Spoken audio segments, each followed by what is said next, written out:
तो जय श्री राम बोलकर हम आज की वीडियो को शुरू करने वाले हैं। इस वीडियो में हम देखेंगे कई ऐसी बातें जिनको हम सुनकर हमारे हिंदू धर्म और सनातन धर्म पर गर्व करेंगे। दोस्तों, हम बात करने वाले हैं महर्षि वाल्मीकि की। जी हाँ दोस्तों, किस प्रकार वो अपने जीवन में पहले डाकू थे, फिर किस प्रकार वो एक ऋषि बने और उनने एक महाकाव्य रामायण की रचना कर दी। जी हाँ दोस्तों, रामायण की रचना महर्षि वाल्मीकि ने की थी, जिसमें 24,000 श्लोकों का वर्णन किया गया है। दोस्तों, कई लोगों को आज भी मति भ्रम है कि तुलसीदास जी ने या वाल्मीकि जी ने किसने रामायण की रचना की थी। तो मैं आपको बड़ा स्पष्ट कर देना चाहता हूँ कि महर्षि वाल्मीकि ने रामायण की रचना की थी, लेकिन इसका पुनर्स्थापन और पुनः नियोजन तुलसीदास जी ने 1500 ईस्वी में करा था।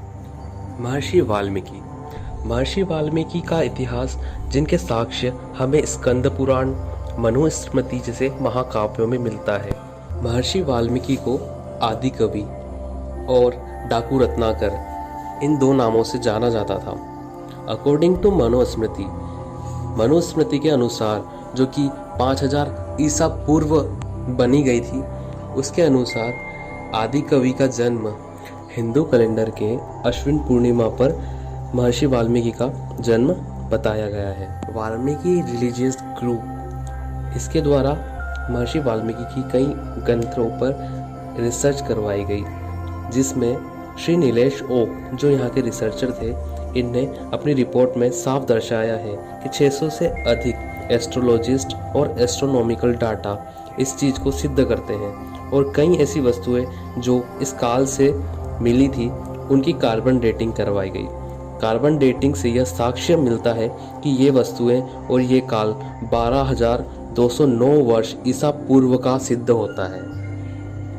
दोस्तों, ये जानकारी आपको साफ तौर पर नेट पर मिल सकती है। मनुस्मृति के अनुसार महर्षि वाल्मीकि का जन्म भारतीय भृगु गोत्र के ब्राह्मण कुल में हुआ था। इनके पिता का नाम प्रचेता था। ये बहुत ही सक्षम परिवार से थे, परंतु दुर्भाग्यवश बाल्य अवस्था में एक संतानहीन औरत, जिसे भीलनी कहा गया है, वह इन्हें चुराकर अपने साथ ले गई थी। भीलनी के परिवार में इनका पालन पोषण हुआ। उन्हें इन्हें बड़े प्यार से इन्हें रत्नाकर नाम दिया।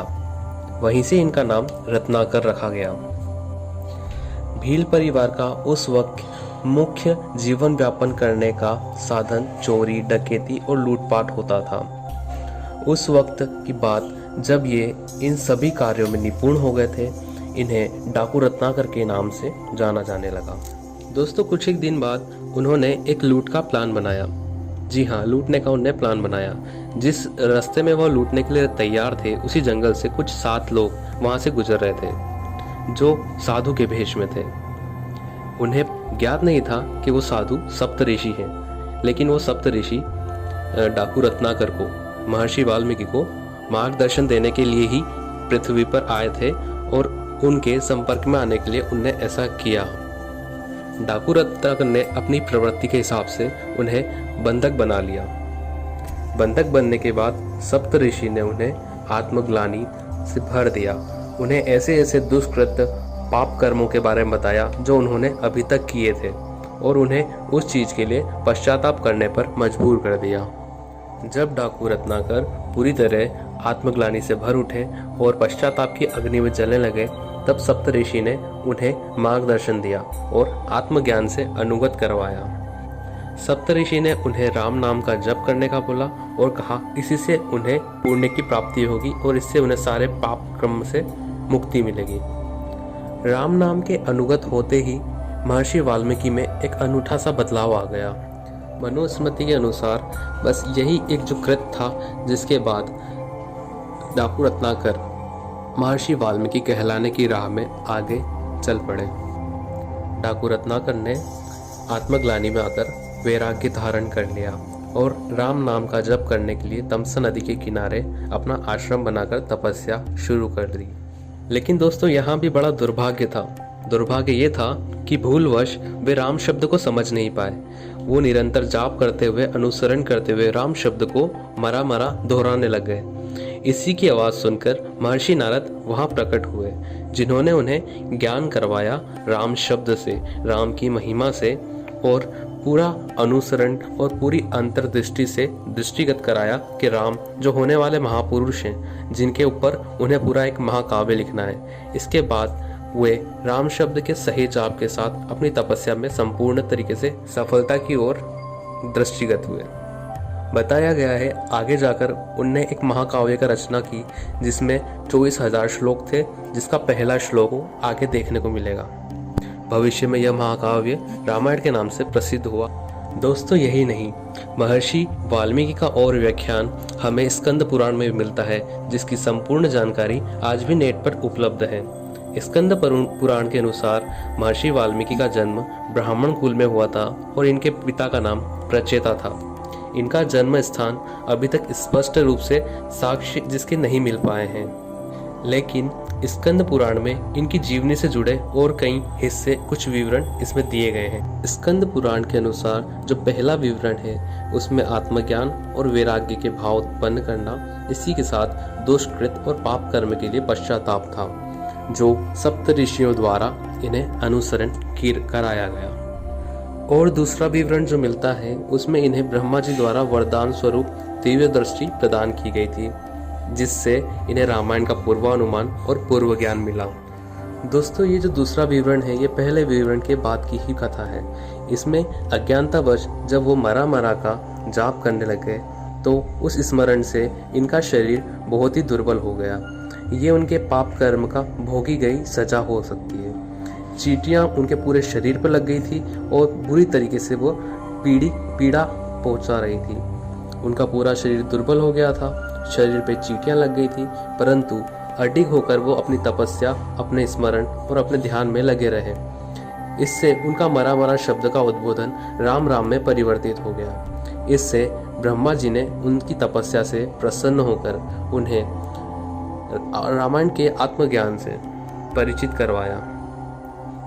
प्रसन्नता स्वरूप में ब्रह्मा जी ने उन्हें वरदान दिया और वरदान में उन्हें दिव्य दृष्टि प्रदान की गई, जिससे उनने रामायण का पूर्वानुमान और पूर्व ज्ञान लगा लिया था और उसी के अनुसार उनने अपने छंदों का निर्माण किया और रामायण की उन होने वाली घटनाओं के ऊपर अपने महाकाव्य पर लिखना शुरू कर दिया था।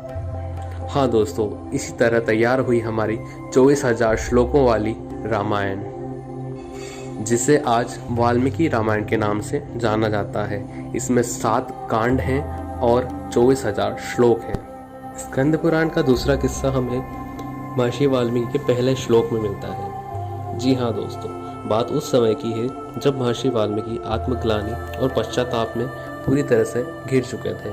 वे अपनी तपस्या तमसा नदी के किनारे अपने आश्रम में कर रहे थे। सुबह के नित्य काम में वे व्यस्त थे। अचानक उनकी नज़र क्रोच पक्षी में पड़ी। जी हाँ दोस्तों, क्रोच पक्षी, जिसे सारस कहते हैं। क्रोच पक्षी के जोड़े को देखकर वे बड़े हर्ष और उल्लास से खुश होने लगे। जब सब कुछ अच्छा चल रहा था, वे प्रेम क्रिया में लीन थे, तभी सहस अचानक से एक बहेलिया वहां आया। बहेलिया मीन्स शिकारी। शिकारी ने अपने तीर बाण से नर सारस को घायल कर दिया। वह धराशाही हो गया। सारस का यह निर्मम हत्या देखकर अनायास उनके मुख से कुछ शब्द निकले। शब्दों में 8 शब्द के 4 चरण थे, जिसे छंद के रूप में उनके मुंह से उत्पत्ति हुई, जिससे रामायण महाकाव्य का पहला श्लोक बनता है, जो आपको स्क्रीन पर इस वक्त दिख रहा होगा। 8 अक्षरों और 4 चरण के अनुसार कुल 32 अक्षर वहाँ पे अंकित हुए, जिन्हें छंद के नाम से जाना जाने लगा। यह बालकांड द्वितीय सर्ग श्लोक 18 है, जो रामायण में आपको पढ़ने को मिलेगा। दोस्तों, इस प्रकार वाल्मीकि जी ने पहला श्लोक लिखकर रामायण की शुरुआत की थी। यह श्लोक रामायण के पूरे चलचित्र को एक ही नज़र में दिखाता है। तो दोस्तों, ये थे आपके कुछ 3 किस्से जो महर्षि वाल्मीकि से जुड़े हुए थे। मैं आपको बता देना चाहता हूँ, महर्षि वाल्मीकि एक वास्तविक किरदार थे, जिन्होंने अपने महत्वपूर्ण हिस्से से रामायण की कई जगह अपने रोल अदा किए हैं। जैसा कि आपको उत्तर रामायण में देखा जाएगा, लव और कुश की बाल क्रियाएं पूरी तरीके से वाल्मीकि जी के सामने हुई थी, जब सीता मैया अयोध्या को अपना स्थान से त्याग कर महर्षि वाल्मीकि के आश्रम में ही रही थी। और भी ऐसे कई किस्से हैं जो हम आपको बाद में सुनाएंगे, लेकिन समय की अल्पता के कारण हम आज हमारी वीडियो को यहीं विराम देते हैं। दोस्तों, मुझे जितने साक्ष्य मिले मैंने अपने आप इसमें डाले हैं। अगर कुछ और चीज़ें जो आप जानना चाहते हैं या कुछ और चीज़ें ऐसे किस्से जो हम अपनी वीडियो के द्वारा लोगों को दिखाएं, आप प्लीज़ कमेंट सेक्शन में उसे बताइए। हम उस पर भी अपनी वीडियो बनाने की कोशिश करेंगे। धन्यवाद। आगे भी हमसे जुड़े रहिए, हमारी और वीडियो आपकी प्रतीक्षा कर रही है।